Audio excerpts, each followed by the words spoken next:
Hey guys, कैसे हैं आप लोग। सबसे पहले इस वीडियो को अगर आप बंद करने का सोच रहे हैं तो अगर आपको सच सुनना पसंद नहीं है तो बिल्कुल वीडियो को आप बंद कर दें। और अगर आप एक स्टूडेंट हैं तो आपके लिए बहुत महत्वपूर्ण है ये। तो जो मैं अभी कहने जा रहा हूं, आगे के आने वाले 4 से 5 मिनट मैं आपका लूंगा, लेकिन उसमें मैं बहुत भयानक बातें बताऊंगा। प्लीज आप सुन लें। अगर आप एक स्टूडेंट हैं, अगर आप एक युवा हैं, अगर आप एक बेरोजगार हैं तो आपके लिए बातें हैं। सुनिए। सीन कुछ इस प्रकार का है कि आईबीपीएस की आज वैकेंसी आती है। 2020 का समय चल रहा है, कोरोना का काल चल रहा है। मैं कुछ बातों को मानूंगा और कुछ बातों को आपके सामने बोलूंगा भी। सीन ऐसा है कि 2020 में आज वैकेंसी आती है आईबीपीएस की, और आज वैकेंसी आती है 1167। इसके ठीक पहले 2019 में वैकेंसी आई थी 4336, उसके पहले आई थी 4252, उसके ठीक पहले आई थी 3562, उसके ठीक पहले आई थी 8022, 8822, उसके ठीक पहले आई थी 12434, उसके ठीक पहले आई थी 16721, उसके ठीक पहले आई थी 21680 और उसके ठीक पहले आई थी 22000। 2012 में वैकेंसी जब 22000 पिक पे थी, उसके बाद ये गिरते कहां पहुंच चुका है? 1667 पे, 1167 पे। आप एक बात बताइए, इस तरीके से अगर आप वैकेंसीज को कम करते जाओगे, बैंक को मर्ज करते जाओगे, तो एक आम आदमी कहां जाएगा? आप हमेशा प्राइवेटाइजेशन को जोड़ दे रहे हैं। अगर प्राइवेटाइजेशन होगा तो लोग जॉब कहां पे करेंगे? क्या आत्मनिर्भर इतना इजी है आत्मनिर्भर बनना? आपको पता है कि अगर मान लिया जाए, अगर बैंक पैसे भी दे देती है लोगों को बिजनेस करने के लिए, तो आपको क्या पता है कि लोग किससे बिजनेस कर पाएंगे या नहीं कर पाएंगे? क्या सारे लोग बिजनेस के लिए बने होते हैं? क्या हर एक लोग से बिजनेस पॉसिबल है? बिल्कुल पॉसिबल नहीं है।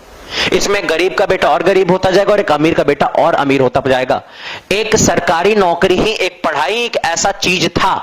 शिक्षा व्यवस्था हमारी शिक्षा व्यवस्था एकदम बिल्कुल भी सही नहीं है। और शिक्षा एक ऐसा चीज था जिसके बदौलत एक गरीब आदमी भी आगे बढ़ के अपने बेटे के दम पे वो अपना दिन चेंज करना सोच सकता था। लेकिन वो भी पॉसिबल नहीं है क्योंकि वैकेंसी इतनी घट गई है। कहां से होगा? 1167 वैकेंसी है। बच्चा क्यों तैयारी करेगा ये बताओ मुझे। और इतनी वैकेंसी पे क्या होने वाला आप मुझे ये बताओ। मैं 2-3 एग्जांपल आपको दूंगा। आप प्लीज बिल्कुल अपना पलक भी मत झपकाना, वीडियो पे लगातार टिके रहना। अगर आपको गलत बात लगे आप नीचे लिख के जाना। अब मेरी बातों को सुनना। 22000 से वैकेंसी शुरू हुई थी और 1667 वैकेंसी तक हम लोग पहुंच चुके हैं। इतना कम डेटा हो गया है। और साथ ही साथ जो हमारे फॉर्म भरने वाले लोगों की संख्या है वो 10 लाख से भी ज्यादा है। आप अगर 10 लाख रुपए की गाड़ी खरीदने जाइएगा ना, तो आपको वो जो शोरूम वाले होंगे वो 1000 रुपए का केक वेक और ताम झाम में बिल्कुल यूं ही पैसा बर्बाद कर देंगे। जब आप 10 लाख का चीज खरीदने जाते हो तो उसमें 1 लाख का कोई वैल्यू नहीं होता है। सॉरी, 1000 का कोई वैल्यू नहीं होता है। और आप 10 लाख के कैंडिडेट में 1000 सीट देके कौन से वैल्यू निकाल रहे? इससे बढ़िया नहीं देते तुम। क्यों दे रहे हो वैकेंसी? अब तुम ये कहोगे कि इस बार कोरोना। अरे भैया, ये 2019 में भी कोरोना था क्या? 2017 में भी कोरोना था। लगातार बैंक को मर्ज कर देंगे। अरे आपका पास एनपीओ हो रहा तो क्यों एनपीओ हो रहा है उसको सुधारोगे या वैकेंसी कम कर दोगे? बैंक को मर्ज कर दोगे। हर एक चीज को आप प्राइवेट नहीं कर सकते हैं ना। अगर हर एक चीज को प्राइवेट कर देंगे तो सरकार नाम का चीज ही हट जाएगा। एक दिन तो हमें ऐसा देखने को मिलेगा, भारत सरकार प्राइवेट लिमिटेड, ये लिखवा दो। आप ऐसे करेंगे तो कहां जाएगा? शिक्षा व्यवस्था तो ऐसे ही डाउन हो गई थी और ये वैकेंसीज को देख के और ज्यादा डाउन हो जाएगी। बच्चे क्यों पढ़ेंगे? अब आप कहते हो प्राइवेटाइजेशन होना चाहिए। प्राइवेटाइजेशन कब होगा? आपको अच्छी शिक्षा मिली है क्या? एक गरीब का बच्चा क्या एक अच्छी शिक्षा पा पाता है? कोई गरीब का बच्चा अच्छी शिक्षा कैसे पा पाएगा? भाई वो सरकारी स्कूल में जाता है। और आप लोग सरकारी स्कूल के मास्टर को भी कहां छोड़ते हो? उससे जनगणना करवाते हैं, कोरोना में करवाते हैं, इलेक्शन में काम करवाते हैं। वो इलेक्शन में काम करने आया, पढ़ाने आया है? कहां से होगा काम? आप ही बताओ। और सोचोगे कि आप वहां पे पढ़ाई होना चाहिए। कैसे पढ़ाई होगा भैया? आप तो वहां पे स्कूल में आधा दिन फोर्स रहते हैं, वहां पे कभी वहां पे कुछ रहता है, कभी वहां पे कुछ रहता है। आधा दिन इधर उधर कहानी रहती है। वो कैसे आप सोच सकते हैं? कैसे एक्सपेक्टेशन आप रख सकते हैं कि कोई गरीब का बच्चा उस स्कूल में पढ़ के और किसी प्राइवेटाइजेशन नौकरी, किसी प्राइवेट कंपनी में अच्छी नौकरी पा पाएगा? उसके लिए पहले से स्किल होना चाहिए। प्राइवेट वाले पहले से स्किल मानते हैं और वो स्किल पाने के लिए एक अच्छा स्कूल चाहिए। और एक अच्छा स्कूल में पढ़ाने के लिए बाप के पास पैसा होना चाहिए। जिस बाप के पास पैसा नहीं होगा अपने बेटों को अच्छा शिक्षा वो नहीं दे पाएगा। और अगर अच्छा शिक्षा नहीं दे पाता है तो वो कभी भी जीवन काल में नहीं जा पाएगा एक अच्छे नौकरी की तरफ। यानी जो गरीब है उसका बेटा भी गरीब रहेगा और भी उसकी पीढ़ियां गरीब ही रहेंगी। जब कोई गरीब का बेटा ना, जब कोई किसान का बेटा ना, एक बेटा ना पढ़ के आईएएस ऑफिसर बन जाता है या पढ़ के किसी बैंक का पीओ बन जाता है या फिर पढ़ के एसएससी का कोई अच्छा ऑफिसर बन जाता है, तो आपको पता होना चाहिए उसका पूरा जनरेशन चेंज हो जाता है। उसके आने वाली पीढ़ियां चेंज हो जाती हैं। फिर उसके कोई लोग जो हैं वो नीचे दबके के काम नहीं करते हैं, वो भी पढ़ाई करते हैं और वो भी आगे उत्साहित होते हैं। होते कुछ काम को करने के लिए। आप खुद सोचिए, अगर वैकेंसी नहीं रहेगी तो बच्चा क्यों पढ़ाई करेगा। और एक बात और, अगर आपको प्राइवेट करना है कोई बात नहीं, प्राइवेट करना बहुत अच्छी बात है, लेकिन आपकी शिक्षा नीति पहले से प्राइवेट लाइक नहीं है। हमारी शिक्षा व्यवस्था प्राइवेट लाइक नहीं है। बच्चों को उस तरीके से ट्रेंड करिए। आप भाई प्राइवेट पहले कर रहे हो और बाद में शिक्षा व्यवस्था ला रहे हो, फायदा क्या। पहले शिक्षा व्यवस्था लाइए, उसके बाद आप प्राइवेट करिएगा।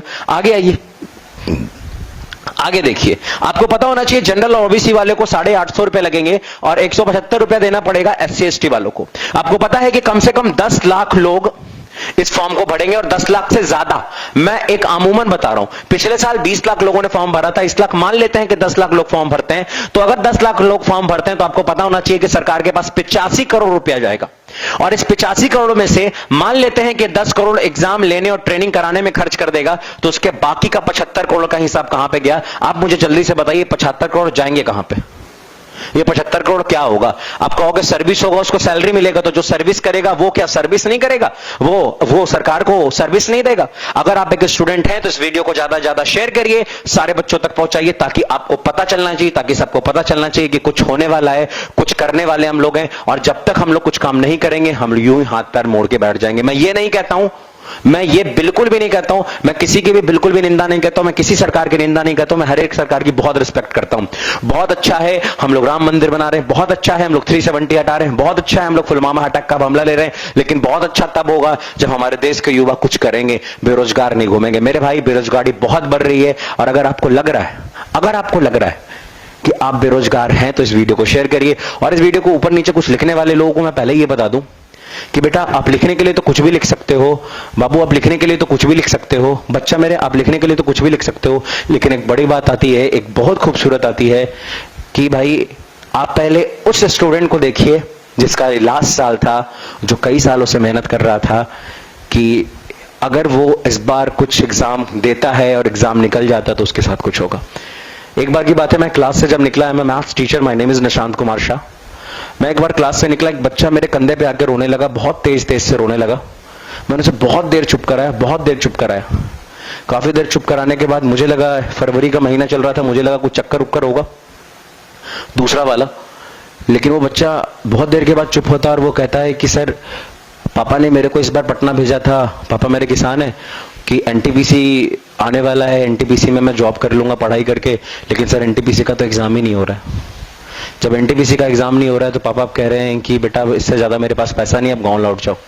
वो कहता है क्या कि सर मेरे को पढ़ना था, सर मेरे को यहीं रहना था, सर अगर मैं घर जाऊंगा तो पढ़ाई नहीं हो पाएगी, सर खेत में काम करना पड़ जाएगा, सर कैसे भी एग्जाम हो जाए, सर कैसे भी एग्जाम करा दो, मेरे हाथ में कि मैं एग्जाम करा दूं। मैं रात भर उस दिन नहीं सोया। क्या आपको पता है कि बच्चे कैसे आके रोते हैं, क्या आपको पता है कि बच्चे क्या करते हैं। अगर रियलिटी में अगर आप एक स्टूडेंट हैं तो भैया प्लीज वीडियो को शेयर करिएगा और उन लोगों तक पहुंचने दीजिएगा वीडियो जो ऊपर प्रोफाइल में बैठे हुए हैं, ताकि उनको भी पता चले कि क्या सीन क्रिएट हुआ है। आज के लिए इतना ही, थैंक यू वेरी मच।